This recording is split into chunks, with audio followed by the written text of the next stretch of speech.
ఇంకోటి, ఒక లాంగ్వేజ్ బాగా నేర్చుకోవాలంటే 2 రకాల మార్గాలు ఉన్నాయి నా దృష్టిలో.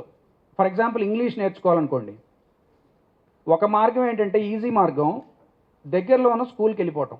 అక్కడ ఎవరో నాలాంటి ఇంగ్లీషు మాతృభాష కానీ తెలుగు ఇంగ్లీష్ మాస్టర్ ఉంటారు, ఆయన దగ్గర ఇంగ్లీష్ నేర్చుకోవటం ఒక పద్ధతి.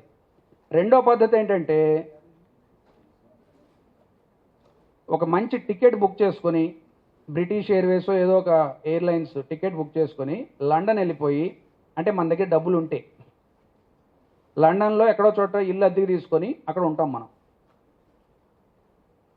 3 ఏళ్ల తర్వాత ఈ ఇద్దరు స్టూడెంట్స్ ఇంగ్లీష్ ఎలా ఉంటుందో మీరు చెప్పగలరా? మీకు అందరికీ తెలుసు.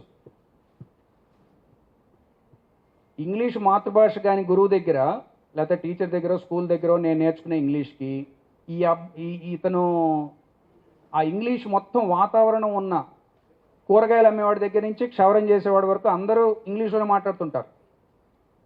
అక్కడ వాడి ఇంగ్లీష్ కానీ యాక్సెంట్ కానీ ప్రొనౌన్సియేషన్ కానీ ఆ యాస కానీ ఆ ఇంగ్లీష్లో చిన్న చిన్న గమ్మత్తులు కానీ ఈవెన్ ఆల్మోస్ట్ పోయిటరీ రాసేంత పరిస్థితికి వెళ్ళిపోతాడు విత్ ఇన్ ఫ్యూ ఇయర్స్. ఎక్కడుంది తేడా? తేడా ఎక్కడుంది అంటే ఇంగ్లీష్ వాతావరణంలో ఉండటము. ఇంగ్లీష్ వాతావరణం లేని చోట మనం ఏదో ఒక కష్టపడి గ్రామర్ రూల్స్ గుర్తుపెట్టుకొని నౌన్ తర్వాత నౌన్ ఉండకూడదు, ఇట్లాంటి grammar past tense present tense ఇంకేయో సబ్జెక్టు ప్రెడికేటు ఇట్లాంటివన్నీ గుర్తుపెట్టుకొని విన్యాసాలు చేసి తెలుసుకోవటం వేరేది.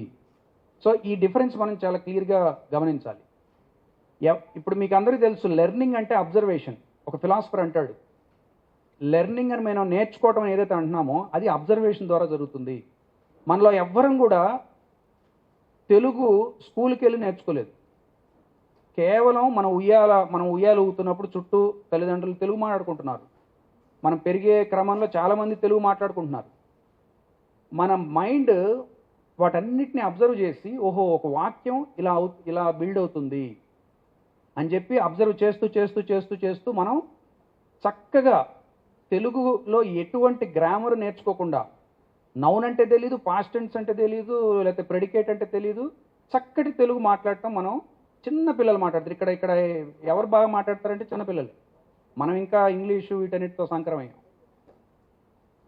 సో తెలుగు నేర్చుకున్నట్టే మనం ఇంగ్లీష్ నేర్చుకోవచ్చు.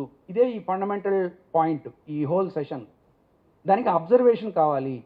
అబ్జర్వేషన్ అంటే ఏంటి? మంచి ఇంగ్లీష్ని చదవాలి, మంచి ఇంగ్లీష్ని వినాలి.